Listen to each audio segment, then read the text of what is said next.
यह सामग्री वर्तमान समाचार रिपोर्ट्स और उपलब्ध स्रोतों पर आधारित तथा केवल जानकारी देने के उद्देश्य से प्रस्तुत की गई है। वीडियो में प्रयुक्त कुछ तस्वीरें और दृश्य प्रतीकात्मक हो सकते हैं। हम प्रस्तुत जानकारी की पूर्ण सटीकता की गारंटी नहीं देते। दर्शक तथ्यों की स्वतंत्र पुष्टि कर अपने विवेक से निर्णय ले। सुप्रीम कोर्ट ने वोटर लिस्ट रिवीजन पर इलेक्शन कमीशन को बड़ी राहत दी। एआई आधारित सार्थक पीडीएस योजना को मिली मंजूरी। बायजूस फाउंडर रविंद्र बाइजू को सिंगापुर कोर्ट से जेल की सजा। गुजरात एटीएस ने मुंद्रा पोर्ट से 1190 करोड़ का कोकेन पकड़ा। और अमेरिका ईरान पीस ड्राफ्ट पर दोनों देशों की सहमति। नमस्कार, मैं आपका होस्ट रितेश बारोट और आप देख रहे हैं एटर्नल द न्यूज, जहां खबरें नहीं समझ बनाई जाती है। सुप्रीम कोर्ट ने एसआईआर प्रक्रिया को दी मान्यता। सुप्रीम कोर्ट ने वोटर लिस्ट रिवीजन यानी एसआईआर प्रक्रिया को संवैधानिक मान्यता दे दी है। बिहार समेत कई राज्यों में इस प्रक्रिया के खिलाफ पीआईएल दायर की गई थी। सुनवाई के दौरान कोर्ट ने कहा कि इलेक्शन कमीशन को एसआईआर करने का अधिकार है और यह प्रक्रिया वोटर लिस्ट की इंटीग्रिटी, एक्यूरेसी, रिलायबिलिटी और लोकतंत्र की मूल भावना सुनिश्चित करती है। TN analysis. इंडिया अब डिजिटल इलेक्शन वेरिफिकेशन और इलेक्टोरल ट्रांसपेरेंसी की दिशा में तेजी से आगे बढ़ रहा है। अब सरकार की नई एआई आधारित रेशनिंग पॉलिसी। सार्थक पीडीएस योजना को मंजूरी। केंद्रीय कैबिनेट ने 25,530 करोड़ की सार्थक पीडीएस योजना को मंजूरी दी है। इस योजना का उद्देश्य रेशन शॉप्स के सपोर्ट देना और डिस्ट्रीब्यूशन सिस्टम को मॉडर्नाइज करना है। एआई टेक्नोलॉजी से ग्रेन डिस्ट्रीब्यूशन और मॉनिटरिंग की जाएगी। TN analysis. इंडिया का पब्लिक डिस्ट्रीब्यूशन सिस्टम और एआई ड्रिवन गवर्नेंस मॉडल की तरफ बढ़ता दिखाई दे रहा है। एविएशन सेक्टर से जुड़ी बड़ी खबर। एयर इंडिया और इंडिगो कम करेगी डोमेस्टिक फ्लाइट्स। एयर इंडिया और इंडिगो अगले 3 महीनों तक डोमेस्टिक फ्लाइट्स कम करेगी। एविएशन कंपनीज ने एटीएफ फ्यूल प्राइसेस और सीजनल स्लोडाउन को इसका मुख्य कारण बताया है।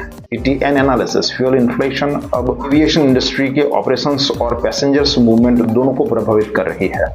अब एजुकेशन स्टार्टअप सेक्टर से बड़ी खबर। बायजूस फाउंडर रविंद्र बाइजू को सिंगापुर कोर्ट से सजा। सिंगापुर कोर्ट ने बायजूस फाउंडर रविंद्र बाइजू को कोर्ट कंटेम्प्ट मामले में दोषी ठहराया है। कोर्ट ने 68 लाख रुपए का जुर्माना और 6 महीने की जेल का आदेश दिया है। साथ ही संबंधित अधिकारियों के सामने सरेंडर करने के निर्देश भी दिए गए हैं। TN analysis.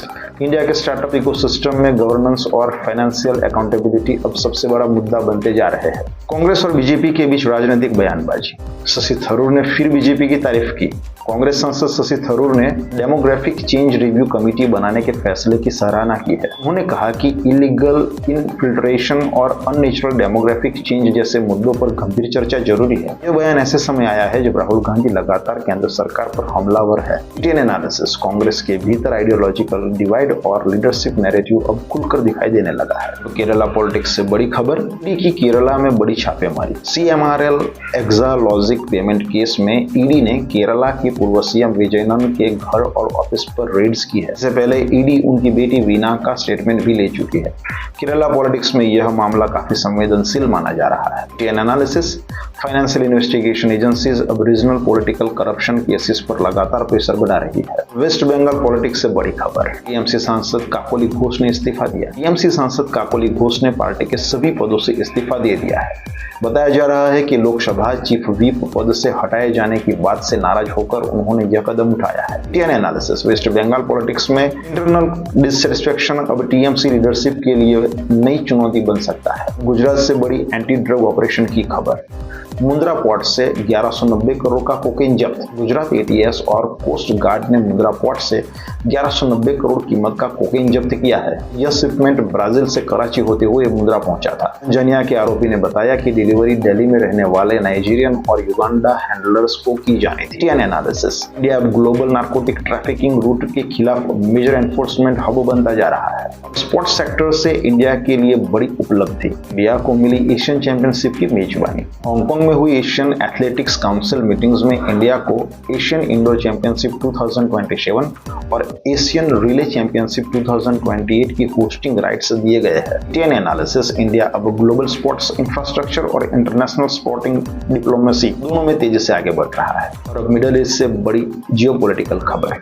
America Iran piece draft पर सहमति। अमेरिका और ईरान ने पीस एग्रीमेंट ड्राफ्ट पर सहमति बनाई है। ड्राफ्ट के अनुसार अमेरिकन फोर्सेस ईरान के आसपास से हटेगी और हॉर्मुज स्ट्रेट में 1 महीने के भीतर नॉर्मल शिपिंग मूवमेंट बहाल किया जाएगा। TN analysis. यदि यह समझौता लागू होता है तो ग्लोबल ऑयल मार्केट और मिडिल ईस्ट स्टेबिलिटी दोनों पर बड़ा असर पड़ सकता है। कुछ समाचार संक्षिप्त में। प्रधानमंत्री मोदी ने बढ़ती गर्मी में लोगों से पर्याप्त पानी पीने और पशु पक्षियों का ध्यान रखने की अपील की है। पश्चिम बंगाल में टीएमसी कार्यकर्ताओं का सिर मुंडवा कर पुलिस कार्रवाई। विशाल योगा डे पश्चिम बंगाल में आयोजित होगा। असम में UCC bill pass. Tamil Nadu CM Vijay Joseph ने 12 साल बाद प्रधानमंत्री मोदी से मुलाकात। टुडे इन हिस्ट्री 28 मई, इतिहास के पन्नों में आज का दिन। 28 मई 1883 को विनायक दामोदर सावरकर का जन्म हुआ था। वे स्वतंत्र आंदोलन के क्रांतिकारी नेता और हिंदुत्व विचारधारा के प्रमुख विचारकों में गिने जाते हैं।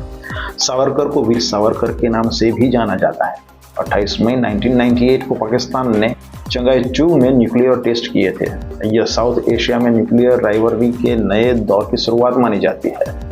इंडिया और पाकिस्तान दोनों ऑफिशियली न्यूक्लियर पावर बन गए थे। 28 मई 2016 को रियल मैड्रिड ने एटलेटिको मैड्रिड को हराकर UEFA चैंपियंस लीग जीती थी। क्रिस्टियानो रोनाल्डो उस जीत के प्रमुख खिलाड़ियों में शामिल। अगर आप चाहते हैं खबरों के पीछे की सच्चाई और समझ तो जुड़े रहिए एटर्नल न्यूज के साथ। वीडियो को लाइक करें, शेयर करें और चैनल को सब्सक्राइब करना ना भूलें। मैं हूं हितेश बारोट। मिलते अगली खबर में, तब तक सतर्क रहिए, जागरूक रहिए। नमस्कार।